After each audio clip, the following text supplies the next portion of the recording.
சுவிஸிலே பேருந்தொன்றில் தீப்பரவல் ஏற்பட்டிருந்தது. அது ஒரு தீவிரவாத தாக்குதல் என்று தற்பொழுது சந்தேகிக்கப்படுகின்றது. இவ்வாறு இடம்பெற்ற அந்த தீப்பரவலிலே 6 பேர் உயிரிழந்ததாக செய்திகள் வெளியாகியிருந்தது. இந்த நிலையில் அந்த 6 பேரில் ஒருவர் யாழ்ப்பாணத்தை பூர்வீகமாக கொண்ட 30 வயதுடைய நபர் என்று தெரிய வந்திருக்கின்றது. இந்த சம்பவம் பெரும் சோகத்தை ஏற்படுத்தி இருக்கின்றது. இது தொடர்பாக விரிவாக பார்க்க இருக்கின்றோம். மற்றொரு செய்தியாக மாந்தை கிழக்கு பிரதேச சபையின் வரி பரிசோதகர் பாம்பு கடித்து உயிரிழந்திருப்பதாக தெரிவிக்கப்பட்டிருக்கிறது. அது தொடர்பான செய்தியும் வெளிவந்திருக்கின்றது. இது தொடர்பாகவும் பார்க்க இருக்கின்றோம். அது தவிர மருதனார்மட சந்தை பகுதியிலே சட்டவிரோதமான செயற்பாடுகளில் ஈடுபடுபவர்களுக்கு சுன்னாகம் போலீசார் எச்சரிக்கை விடுத்திருப்பதாக ஒரு செய்தி வெளிவந்திருக்கின்றது. அது தொடர்பாகவும் பார்க்க இருக்கின்றோம். மற்றொரு செய்தியாக குழந்தையின் சடலம் ஒன்று புதைக்கப்பட்ட நிலையிலே அந்த சடலத்தை தோண்டி எடுத்து அந்த சடலத்தில் இருந்த நகைகளை திருட முயற்சித்தார் என்கின்ற குற்றச்சாட்டில் ஒருவரை போலீசார் தேடி வருவதாக கூறப்படுகின்றது. அது தொடர்பான செய்தியும் வெளிவந்திருக்கின்றது.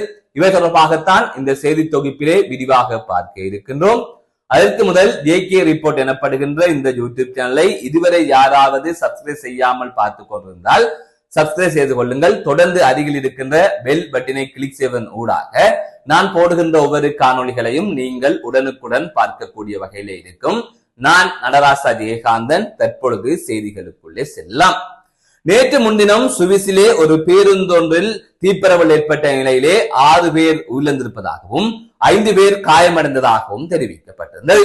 சுவிஸ் தலைநகருக்கு அருகிலே இருக்கின்ற ஹெர்சர்ஸ் எனப்படுகின்ற சிறிய நகரத்தில் அரச பேருந்து பயணித்த நிலையில் தான் இப்படி ஒரு தீப்பரவல் சம்பவம் இடம்பெற்றதாக கூறப்படுகின்றது. ஆரம்பத்தில் இது ஒரு தீ விபத்து என்று செய்திகள் வெளியாகி இருந்தது. அதன் தொடர்ச்சியாக பல்வேறுபட்ட செய்திகளை சர்வதேச ஊடகங்கள் வெளியிட்டு வருகின்றன.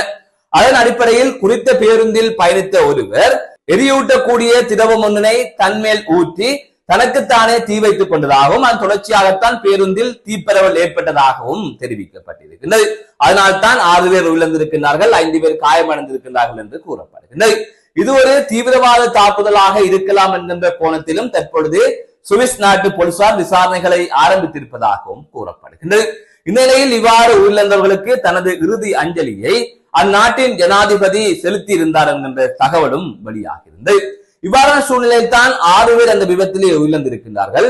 அந்த 6 பேரில் ஒருவராக யாழ்ப்பாணம் இணுவில் பகுதியைச் சேர்ந்த 30 வயதுடைய நபரொருவர் இருக்கின்றார் என்கின்ற செய்திகள் வெளியாகி இலங்கை தமிழர்கள் மற்றும் புலம்பெயர் தமிழர்கள் மத்தியிலே பெரும் சோகத்தையும் அதிர்ச்சியையும் ஏற்படுத்தி இருக்கின்றது. அந்த வகையில் யாழ்ப்பாணம் இணுவில் பகுதியைச் சேர்ந்த தினேஷ் எனப்படுகின்ற நபர்தான் இவ்வாறு அந்த தீ விபத்திலே உயிரிழந்திருப்பதாக யாழ்ப்பாணத்தில் இயங்குகின்ற, அதாவது யாழ்ப்பாணத்தை மையப்படுத்தி இயங்குகின்ற சில இணையதள ஊடகங்கள் அவர் தொடர்பான அடையாளத்தை வெளிப்படுத்தி இருக்கின்றன. எனவே யாழ்ப்பாணத்தைச் சேர்ந்த தினேஷ் எனப்படுகின்ற 30 வயதுடைய நபர் அந்த பேருந்திலே பயணித்த நிலையில் இவ்வாறு உயிரிழந்திருக்கின்றார். இந்த சம்பவம் தொடர்பான மேலதிகமான விசாரணைகள் இடம்பெற்று வருவதாக கூறப்படுகின்றது. அதேவேளை சுவிஸ்வார் புலம்பெயர் தமிழர்கள் மத்தியில் இந்த சம்பவம் பெரும் அதிர்ச்சியை ஏற்படுத்தி இருக்கின்றது என்கின்ற தகவல்களும் வெளியாகி இருக்கின்றது. மற்றொரு செய்தியாக முல்லைத்தீவில் வருமான வரி பரிசோதகர் பாம்பு கடிக்கு இலக்காக உயிரிழந்த சம்பவம் பெரும் சோகத்தை ஏற்படுத்தி இருக்கின்றது. மாந்தை கிழக்கு பிரதேச சபையின் வரி பரிசோதகராக கடமையாற்றி வருகின்ற திருநாவுக்கரசு கிருபாகரன் எனப்படுகின்ற நபரே இவ்வாறு பாம்பு கடிக்கு இலக்காகி உயிரிழந்திருப்பதாக கூறப்படுகின்றது. குறித்த நபர் துணுக்காய் பகுதியைச் சேர்ந்தவர் என்றும் 55 வயதுடைய ஒரு பிள்ளையின் தந்தை என்றும் கூறப்படுகின்றது. இந்த நிலையில் தான் நேற்றைய தினம் துணுக்காய் பகுதியிலே வயலில் வேலை செய்து கொண்டிருந்த போது பாம்பு கடித்திருக்கின்றது. அதன் தொடர்ச்சியாக அவர் உயிரிழந்திருப்பதாக தெரிவிக்கப்பட்டிருக்கின்றது. அது தொடர்பான மேலதிகமான விசாரணைகள் இடம்பெற்று வருவதாகவும் கூறப்படுகின்றது. இந்த சம்பவம் பெரும் சோகத்தை ஏற்படுத்தி இருக்கின்றது. மற்றொரு செய்தியாக யாழ்ப்பாணம் மருதனார் மடம் சந்தை பகுதியிலே சட்டவிரோதமான செயல்களில் ஈடுபடுபவர்களுக்கும் அதேவேளை வட்டிக்கு பணம் கொடுக்கல் வாங்கலில் ஈடுபடுபவர்களுக்கும் போலீசார் எச்சரிக்கை விடுத்திருப்பதாக தெரிய வருகின்றது. சுன்னாகம் போலீசார் விசேட அதிரடி படையினருடன் இணைந்து நேற்றைய தினம் விசேட சுற்றிவளைப்பு நடவடிக்கை ஒன்றினை மருதனார் மடம் சந்தை பகுதியிலே மேற்கொண்டிருந்தார்கள். இந்த நிலையில் சந்தேகத்துக்கிடமான முறையில் நடமாடிய பலரை போலீசார் எச்சரித்ததாக கூறப்படுகின்றது. அதாவது சட்டவிரோதமான செயல்களில் ஈடுபட்டாலோ அல்லது வட்டிக்கு பணம் கொடுக்கல் வாங்கலில் ஈடுபட்டாலோ அது தொடர்பாக சட்ட நடவடிக்கை எடுக்கப்படும் என்று எச்சரித்திருக்கிறார்கள். இந்த நிலையில் வாள்வெட்டு சம்பவத்துடன் தொடர்புபட்டார் என்கின்ற சந்தேகத்தின் அடிப்படையில் நீண்ட காலமாக தேடப்பட்டு வந்த நபர் ஒருவரும் நேற்றைய தினம் இந்த அதிரடி சுற்றி வளைப்பிலே கைது செய்யப்பட்டதாக தெரிவிக்கப்பட்டிருந்தது.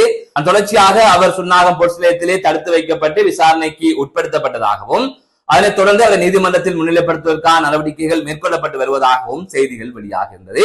சுன்னாகத்தில் தமிழ் பொறுப்பதிகாரி ஒருவர் அண்மையிலே நியமிக்கப்பட்டிருந்தார். அதன் தொடர்ச்சியாக அவர் பல அதிரடி நடவடிக்கைகளை மேற்கொண்டு வருகின்றார். இந்த நிலையில் தான் இவ்வாறு மருதாமரம் சந்தை பகுதியிலே சட்டவிரோதமான தொழிலில் ஈடுபடுபவர்களுக்கு ஒரு எச்சரிக்கை விடுக்கப்பட்டிருக்கின்றது.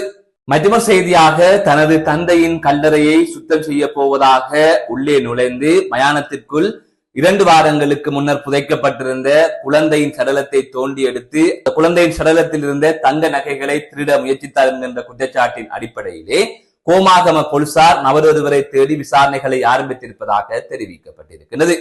கோமாகம நியதகல பொது மயானத்திற்கு கடந்த புதன்கிழமை ஒருவர் சென்றிருக்கின்றார்.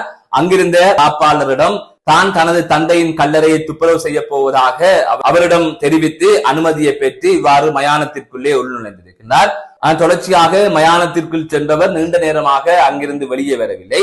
தொடர்ச்சியாக அங்கிருந்த மின் மயான காப்பாளர் உள்ளே சென்று பார்த்திருக்கின்றார். அப்போது 2 வாரங்களுக்கு முன்னர் புதைக்கப்பட்டிருந்த குழந்தையின் சடலத்தை வெளியிலே எடுப்பதற்கான முயற்சிகள் மேற்கொள்ளப்பட்டிருந்தது. இது தொடர்பாக உடனடியாக கோமாகம பிரதேச சபையின் அதிகாரிகளுக்கும் போலீசாருக்கும் அவர் தகவல் வழங்கியிருக்கின்றார். அதனைத் தொடர்ந்து போலீசார் சம்பவ இடத்திற்கு சென்ற நிலையிலே இவ்வாறு 2 மாதங்களுக்கு முன்னர் புதைக்கப்பட்ட 3 மாத குழந்தையின் சடலத்தை தோண்டி எடுத்து அதிலிருந்த நகை எடுப்பதற்கு அந்த நபர் முயற்சித்திருக்கின்றார் என்று அவர்கள் சந்தேகித்திருக்கின்றார்கள்.